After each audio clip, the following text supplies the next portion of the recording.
Assalomu alaykum hurmatli tinglovchilar. Bugun sizlar bilan Solovsven modeli haqida gaplashamiz. Solovsven modelini bilasizlar. Iqtisodiy rivojlanishning matematik yo'l bilan tushuntirib berishga bo'lgan birinchi urinish modellardan edi. Buni Solov degan olim bilan Sven degan olim bir-biridan xabarsiz ikkisi bir vaqtda qiladilar. Shuning uchun Solovsven modeli deb aytiladi. Demak, detalizirованный ichiga kirib o'tirmayman. Bu darsimiz iqtisodda makroiqtisodni o'qiyotgan talabalar uchun tushunish maqsadida Excel yordamida shuni bir ko'rsatish uchun qilyapman. Endi Solov modelining asosini Cobb-Douglas funksiyasi qilib olamiz. Bu yerda mana yalpinli mahsulotni Y teng consumption plus investment, ya'ni iste'mol va investment qilib olgan. Qayerdan bunday oldi? Whiteboardga kelsak, bizning GDP'miz iste'mol nimasi bo'yicha iste'mol bo'yicha GDP'ni qanday hisoblardik? Значит, demak GDP'miz tengadi consumption iste'mol, investment yoki investitsiya yoki jamg'arma ikkalasini teng deb olsak, keyin governmental expenditures, bu davlat xarajatlari qo'shamiz, net export edi. Net export bu eksport va importning farqi edi. Demak, Solov modelini osonlashtirish uchun nima qildi? Yopiq iqtisodni ko'rib chiqamiz dedi. Ya'ni eksport va import yo'q. Hisob-kitoblar oson bo'lish uchun davlat xarajatlari ham yo'q deb olamiz dedi. Davlat xarajatlari ham yo'q desak, net eksport yo'q desak, bizda nima qoldi?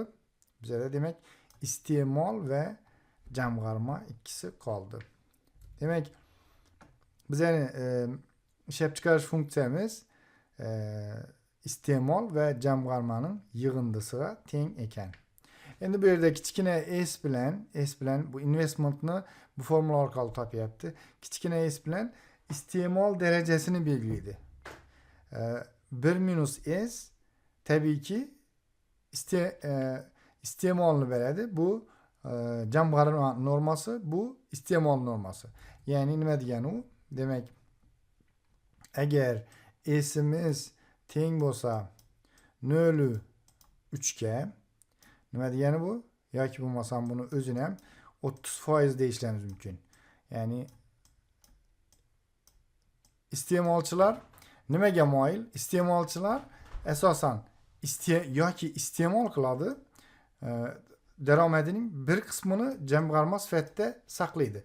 Jamg'arma nima uchun saqlaydi? Chunki uy olishi mumkin, mashina olishi mumkin yoki bo'lmasam shunda podushka безопасности deydi. Ya'ni shu himoya yostiqchasi sifatida qora kunlar kelsa, shunda qiyinchilikli kunlar kelsa, o'sha kunlarda foydalanaman deb ma'lum bir miqdor daromadining pulini saqlab qo'yadi ekan. Demak, bu formuladan ko'radigan bo'lsak, bu yerda mana s yt deb qo'yibdi. Ya'ni agar 0,3 bo'ladigan bo'lsa, bu yerda nimani jamg'armani teng deymiz, 0,3 ko'paytiramiz daromadimiz. Agar daromadimiz $100 desak, masalan, $30 nima bo'ladi? Agar y teng 100 deb oladigan bo'lsak, demak bizning jamg'armamiz $30 ga teng bo'ladi. Endi 1 minus s deb iste'molni yozdik. Demak, 1 minus s deganimiz, demak 1 minus s'imiz 0,7 bo'ladi. 0,7 ni 100 ga ko'paytirsak $70 consumption bo'ladi. C teng bo'ladi $70 ga. Daromadimiz 100 edi, iste'molimiz $70 bo'ldi, jamg'armamiz esa $30 ga teng bo'ldi. Endi boshlang'ich iste'mol, jamg'arma yoki investitsiya va ishlab chiqarish funksiyasini boshlang'ich nuqtalarini shunday qilib oladi. Soloswell modelde. Bu yerda endi ishlab chiqarish funksiyasini bilasizlar. Hammangizga tanish bo'lgan. A bu texnologik koeffitsient, kapital va mehnatni alfa 1 minus alfa darajada deb shu funksiyani oladi. Ko'p-Douglas funksiyasini ishlab chiqarish nimasi deb oladi. Endi ishlab chiqarish funksiyasini qo'ydi. Keyin hosil oldi. Demak, kapital bo'yicha hosil olsa 0 dan katta bo'ladi va 2 marta hosil olish 0 dan kichik bo'ladi. Yoki mehnat bo'yicha hosil olsa ham xuddi shunday, mehnat resursi bo'yicha hosil olsa ham xuddi shunday bo'ladi. Nima uchun bu yerda ikkinchi hosillar 0 dan kichkina? Chunki A'miz bizning 0 bilan 1 ning orasida bo'lgani uchun shunday bo'ladi. Ikkinchi hosilada koeffitsiyentimiz baribir manfiy chiqadi. Koeffitsiyentimiz manfiy chiqadi degani, demak, o'suvchi, lekin ma'lum bir vaqtdan keyin kamayib boruvchi o'suvchi xususiyatga ega funksiyamiz degan ma'noga olib keladi. Endi bu yerda shunday ko'rsatilgan. Barqaror holatda bu steady state, kapital darajasi. Steady state'da demak, bizning investitsiyamiz va kapitalimizning amortizatsiyasi ikkisi 0 bo'lishi kerak. O'sha paytda iqtisod o'sishdan to'xtaydi. Demak, iqtisod doimo bu yerda K yulduzcha deb belgilab qo'yibdi.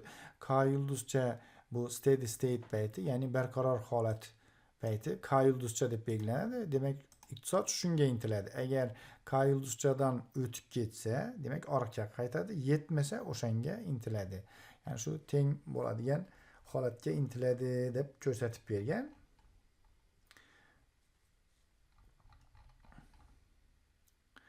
Demak, barqaror iqtisodning formulasi kapitalning yig'ilishi, ya'ni kapitalning to'planishi. Kapital qanday to'planadi? Delta K. Demak, bizning jamg'armamizdan amortizatsiya xarajatlarini ayiramiz. Mana shu ayirma musbat bo'lgan taqdirda bizning kapitalimiz o'sadi. Demak, bu hali aytganimiz, demak, o'sib boradi bizning ishlab chiqarish funksiyamiz. Bu kapitalning amortizatsiyasi, bu esa bizning savingimiz, ya'ni investment desak ham bo'ladi, investmentimiz. Demak, bizning funksiyamiz o'suvchi, lekin vaqt o'tishi bilan kamayib boruvchi o'sish xususiyatiga ega ekan. Nimaga? Chunki 2 marta hosilamiz 0 dan kichkina chiqadi. Investment ham xuddi shunday bo'ladi. Demak, bu yerda misol tariqasidan alfani 0,5 deb olgan, 1 minus alfamiz ham 0,5 bo'ladi. Shunday bir funksiyani olgan. Funksiyani olgan, demak, ishlab chiqarish funksiyamiz. Bu yerda masshtab samarasiga eng qiziqli narsalardan birisi masshtab samarasini olib turibdi. Masshtab samarasi nima degan? Agar biz kapitalni z qiymatga ko'paytirsak, ishlab chiqarish funksiyamiz mana shunday bo'lsa, z qiymatga ko'paytirsak va laborni, ya'ni mehnat resurslari xarajatlarimizni z qiymatga ko'paytirsak nima bo'ladi? Z demak K 0,5 darajasi ko'paytiramiz z L 0,5 darajasi teng bo'ladi. Z 0,5 tashqariga chiqadi, Z 0,5 tashqariga chiqadi bu yerdan ham. Yana K 0,5 L 0,5 ichkarida Z ni ikkalasi 0,5 qo'shsak yana Z ni o'zi bo'ladi va oxir oqibatda Z yana ko'paygan fx ga yoki y ga keladi. Demak, bu narsa bizning masshtab samarasi borligidan dalolat ekan. Agar masshtab samarasi bo'ladigan bo'lsa, men deydi, mehnat resurslariga bo'laman funksiyani deydi. Demak, funksiyani bo'lsam, keyin bir kishi uchun kapital bu yerda bir kishi uchun ishlab chiqarish bu. Keyin L ga bu yerda funksiyani o'zini ham bo'lgan payti nima bo'ladi? L bilan L KL taqsim bo'ladi. KL taqsimot bu bir kishiga to'g'ri keladigan kapital bu. Demak, L ga bo'ldik funksiyani. Bir kishiga to'g'ri keladigan kapital va bir kishiga to'g'ri keladigan ishlab chiqarish bo'ladi. Buni biz ishchilarning soniga ko'paytirsak, umumiy mamlakatning ishlab chiqarishi kelib chiqadi ekan. Bu yerda shu L ga bo'lish natijasida bizning o'zgaruvchimizni faqat kapitalga bog'liq bo'lgan funksiya holatiga olib keladi. Ya'ni bu yerda biz 0,5 qo'ydik. 0,5 qo'ysak, demak y-imiz teng bo'ldi. K ning 0,5 darajasi bo'ldi. Ya'ni bu ilzosti K bo'ldi. Oddiy qilib aytadigan bo'lsak, bizning ishlab chiqarish funksiyamiz ilzosti K ga teng bo'ldi. Demek endi nazariy nimamiz shu edi. Nazariy holatimiz shu edi. Endi mamlakatlar qanday boygan? Ko'rib turibsizlar, dunyoda har kun iqtisodiy o'sish bor. Har kun har davlatda iqtisodiy o'sish bo'ladi. Oddiy oilangizdan olib ko'rsangizlar, bugun mashinangiz yo'q edi, ertaga mashina paydo bo'ldi. Bugun uylaringiz yo'q edi, ertaga uylaringiz paydo bo'ldi. Ya'ni hamma odamlar o'zining savingi yoki bir yerga pul kapital yig'gan mablag'ini bir yerga kapital qilib kirgizish natijasida pulini ko'paytiradi. Demak, mamlakatlar, iqtisodlar qanday qilib boygan degan savolga matematik yo'l bilan javob berishga harakat qilgan ekan. Shuni endi Excel'da ko'rib chiqamiz. Excel'da mana shunday misolda ko'ramiz. Mana demak, squareta k deganimiz bu nima bu? Ilzosti kapital. Haligi nimada ko'rdik. Ishlab chiqarish funksiyamiz bizning ishlab chiqarish funksiyamiz mana shunday bo'ldi. Y teng ilzosti k bo'ldi. Ya'ni ilzosti kapital bo'ldi. Bu yerda dastlabki kapitalimiz $4 deb olsak, bu men kuni kitobdagi misoldan ketyapman men.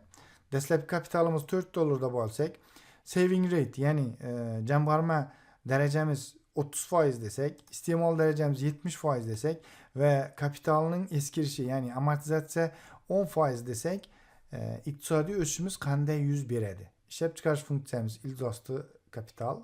Demak, birinchi ishlab chiqarish funksiyamiz qanday ish boshlaydi? $4 bilan boshladik, 4 birlik bilan boshladik. Ishlab chiqarish funksiyamiz nima dedik? Ilzosti kapital dedik. Ya'ni ilzostidan chiqarsak 4 ni $2 bo'ladi. Buni hozir sizlar nollarni yo'qotsam, mana shunday sal nimaroq bo'ladi, sizlarga tushunarliroq bo'ladi. Buni hammasini nolini 1 nol qo'ysak, lekin sonlar o'xshab qoladi. Shu yer bor, zarar yo'q. Hozir ko'raveraylik. Boshda keyin chiqaramiz yana kerak payti. Demak, $4 bor edi. Ilzosti 4 2 chiqadi. Consumption rate bu bize 70%ni yer edik. $2'ning 70%ni yeymiz. $2'ning 70% qancha bo'ladi? Mana formulani qo'yib qo'yibman. C2 ko'paytiramiz. $2 bilan $2 dollar bilan qo'yishim maqsadi formulani pastga tortgan paytim yana shu $2 qolsin. Agar dollarni qo'ymasak, masalan dollarni olib tashlaymiz, dollarni olib tashlash uchun F4 funksiyasidan foydalanamiz. Mana olib tashladik dollarni. Agar copy qilib bu yerda formulani paste qilsak, bu yerda bizning nimamiz, formulamiz ko'rib turibsizlar, L2 emas L3 bo'ldi. Shuning uchun dollardan foydalanamiz. Bu Excel'ning xususiyatlaridan biri. Dollar ishoratidan foydalanish juda kerakli bir funksiya. Demak, iste'molimiz $1.4 bo'ldi. Endi investment rate, to есть investitsiya yoki bo'lmasam jamg'arish. Jamg'arishimiz 30% edi. Iste'mol 70, 30% jamg'arish bo'lgan bo'lsa, demak biza $0.6 jamg'aramiz. To'g'ri, mantiqan to'g'ri bo'ldi, to'g'rimi? $2 ishlab biza $4 bor edi. $2 ishlab oldik. $6 bo'ldi. Shuning $1.4 yedik. $0.6 jamg'ardik. Natijada nima bo'ldi? Demak, $4.6 ga aylandi bizning nimamiz. Yil oxiridagi kapitalimiz. Lekin bizning asosiy vositalarimiz, stanoklarimiz, avtomobillarimiz yoki binolarimiz eskirdi. Qanaqaydi eskirishimiz? Eskirishimiz 10% edi. Demak, $4ning 10% $0.40 bo'lar ekan. Deltaki kapitalni farqi nima qildik? Yig'gan pulimizdan qoldi. $2 ishladik, $1.4 yedik, iste'mol qildik. $0.6 yig'dik, $0.4 amortizatsiya bo'ldi, farq $0.2 bo'ldi. Demak, $0.2 endi bir keyingi yilning ustiga boradi. Mana. $4 bor edi. Kapitaldagi farqimiz $0.2 bo'ldi. Bu yerga keldi, $4.2 bo'ldi. Bir yil keyingi asosiy nimalarimiz, kapitalimiz, asosiy vositalarimiz qiymati 0,4,2 dollar bo'ldi. Yana endi shu nimalarni nollarni ochib olsak bo'ladi. Asosiy g'oyani tushundik deb o'ylayman. Nollarni sal ochib qo'ysak, nimalarni ko'ramiz, farqlarni ko'ramiz. Control Home deymiz. Demak, ikkinchi yil esa 4,2 dollar bilan boshladik. Bu yerda yana ildizosti 4,2 ni chiqaramiz. Bu safar 494 bo'ldi, 0,494 bo'ldi. Keyin iste'molimiz yana shu 70% ni iste'mol qildik. 2,049 ni 70% ni iste'mol qildik va ma'lum bir qismini investitsiya qildik. Buning 10% 0,42 bo'ldi. Farq 0,1948 bo'ldi. Hali boya aytganimdek, delta K ni ko'rsangizlar, delta K mana insert mana liniya qilib qo'ysak. Boya aytdim, ya'ni kamayuvchan bu постоянно kamayib boryapti delta K. Biz ya'ni funksiyamizning o'sishi qanday edi? Funksiyamizning o'sishi kamayuvchi o'sishga ega edi. Qachon aytdik uni? 2 marta hosila oldik. 2 marta hosila olgan paytimiz kapital va labor bo'yicha 2 marta hosila olgan paytimiz birinchisi musbat, ikkinchisi manfiy edi. O'sib keladi va ma'lum bir yerga kelgandan keyin kamayib shu 9 ga intiladi bu. 9 dollarga intiladi. Shu mana 9 dollar, shu 9 dollarga intilib boradi. Bizning delta K'imiz chunki boshda 0,2 edi, keyin 0,19 bo'ldi va hokazo. Mana shunday 0 ga qarab borar ekan bu. Demak 0 bo'lgan payti 9 dollar bo'lar ekan. Demak, Solo modelining asosiy ma'nosi, mantig'i mana shu hisob-kitoblar edi. Demak, ko'rib turibsizlar, 4 dollar bilan iqtisodni boshlagan nima? Bu 4 milliard dollar deb olasizlarmi, 4 million dollar deysizlarmi, 4 trillion dollar deysizlarmi? Istagan bir iqtisodni olish mumkin. Bu jon boshiga kapital va jon boshiga kapitalning jon boshiga ishlab chiqargan mahsuloti, iste'moli, investitsiyasi, amortizatsiyasi va jon boshiga yil oxirida kapitalning ustiga qo'shiladigan qiymati. Ishchilarning soniga ko'paytirsak, butun bir iqtisodning puli kelib chiqadi ekan. Endi shu narsani bu isbotlab bergan Solow-Swain modeli yildan yilga ko'ryapsizlarmi? 4 dollardan 6 dollar, 7 dollar, 8 dollar oshib bordi va davlatlar boyib bordi. Buni o'zimiz ko'zimiz bilan ham ko'ryapmiz. Mana 92-yilda shu sobiq SSRdan O'zbekiston chiqqan payti qanday edik? 2000-yilda qanday edik? 2010-yilda qanday bo'ldik? 2025da hozir qandaymiz? Shunday paytlarni eslayman men. Bir ko'chada 2 ta, 3 ta mashina bo'lardi. Bitta taksichi bo'lsa 2000, 3000, 5000 odam o'sha taksichini tanirdi. Chunki shundan boshqa taksichi yo'q edi.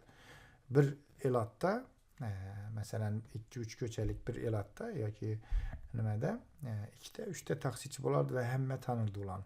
Hozir mashinalarni qaranglar, bir oilaning o'zida 2 ta, 3 ta mashina bor. Otada mashina bor, onada mashina bor, bolada mashina bor, qizda mashina bor va hokazo. Ya'ni bu narsa iqtisodiy o'sishdan dalolat va iqtisodiy o'sishni qanday yuz berishini Solow-Swain modeli matematik yo'l bilan birinchi bo'lib 50-yillarda ko'rsatib bergan. Tabiiyki bu modelning o'ziga yarasha kamchiliklari bor. Bank foizi hisobga olinmagan bu yerda yoki bo'lmasam turli tushuntirib bo'lmagan xatoliklar kelib chiqadi ba'zan qarab o'tirsak, lekin bu birinchi dastlabki odim edi. Iqtisodiyotni matematik yo'l bilan tushuntirib berishning dastlabki odimi edi. Shuning bir nima bor? Dars uchun yana bitta fayl qilganman men. Ikkita davlat masalan, jamg'arish darajasi ikki davlatda 10% va 20% bo'lgan ikki davlatning o'sishida va iste'molida qanday farqlar bo'lishi mumkin? Shuni sizlar o'zingiz tushunishingiz uchun shunday bir misol qilganman. Mana 2 dollar bilan boshlagan. Demak, ishlab chiqarishni bu ham shu 4 dollarlik iqtisod bilasizlar. 1.4, 1.2 Ha yo'q, 2 dollar bilan boshlagan ekan. Bu yerda Square'da demek ilzosni 2 qilibmiz. Demek 2 dollar bunda, 2 dollar bunda bor. Amortizatsiyasi 0.05, 5%. İşlep çıkarış funksiyasi ilzosni K ikkalasida ham, kapital yig'ilishi ikkalasida ham saving bilan delta K'ning nimasi farqi. Demek birgina farqimiz, farklı joyimiz mana shu ekan. Mana birinchi davlat 10% jamg'aradi, ikkinchi davlat 20% jamg'aradi. Shularning yillardan keyingi ahvoli qanday? Mana shu model bilan tushuntirib berishimiz mumkin. Birinchi davlatda 2 dollar bor edi, ikkinchi yilisi 2.041 bo'ldi. Ko'rdingizlarmi? Jamg'arish bu yerda nima bo'lgani hisobiga, ko'p bo'lgani hisobiga bularda 2.183 bo'ldi. Mana 4-yili уже bularning kapitali 2.16, bularniki 2.75. Oddiygina mana shu jamg'arish miqdori 10% ko'p bo'lgani uchun. Xitoy iqtisodini o'sib ketishining sababi ham shu. Xitoyliklar jamg'arishni biladi. Biz ham jamg'arishimiz kerak. İnsanlar jamiyatning a'zolari, iqtisodiyotdagi agentlar jamg'arishni bilishi kerak. Jamg'arish bo'lmasa faqat iste'mol bilan iqtisodning rivojlanishi, o'sishi qiyin bo'ladi degan savolga mana Solow modeli mana shunday qilib javob beradi. Ko'rib turibsizlar, 421-yilga kelgan payti Solow modeli ikkita aytib o'tganimizdek ikkita davlatda jamg'arish 10% ga farq qilgan payti ularning natijaviy ishlab chiqarishi qancha farq etishini ko'rsatib bergan, farq qilishini ko'rsatib bergan. Mana 5-yilning o'zida yo'q ko'rish mumkin. 202 dollar, 295 dollar, pashti 3 dollar bo'ldi bu. 5-yil. Endi qiziqli joyi iste'mol ham oshadi. Mana masalan 5-yili 20% yig'gan davlat iste'moli 1.373, buniki 1.335. 421-yilga kelsak, bularni nimasi iqtisodi 4 dollar bo'ldi. İkinci davlatning iqtisodi 16 dollar bo'ldi. Ya'ni buni Angliya, buni bir boshqa bir davlat desak, masalan Angliya bilan solishtiradigan bo'lsak, Angliya, Ispaniya o'sha 1700-yillarda butun dunyoni bosib olib, o'zining imperiyasini qurgan paytlari shu jamg'arishi 0.2 bo'lgan bo'lsa, shunday kichkina territoriya bilan boshqa bir davlatda jamg'arishi 10% deb oladigan bo'lsak, bularniki 400 yildan keyin mana 4 dollar, bularniki 16 dollar. Qanday qilib Angliya yoki Fransiya yoki Amerikani shu nimani katta pullarni jamg'arib, keyin iste'molni ham orttirganining guvohi bo'lishimiz mumkin. Mana 16 dollarlik iqtisodi bor davlat tabiiyki 3.2 dollar iste'mol qiladi. Bu yerda esa 1.8 dollar iste'mol. Deyarli 2 barobar ko'proq iste'mol qilib turibdi. Endi bugungi sizlarga tushuntirmoqchi bo'lgan darsim shu edi. Yana keyingi darslarda ko'rishguncha yaxshi qoling deb qolamiz.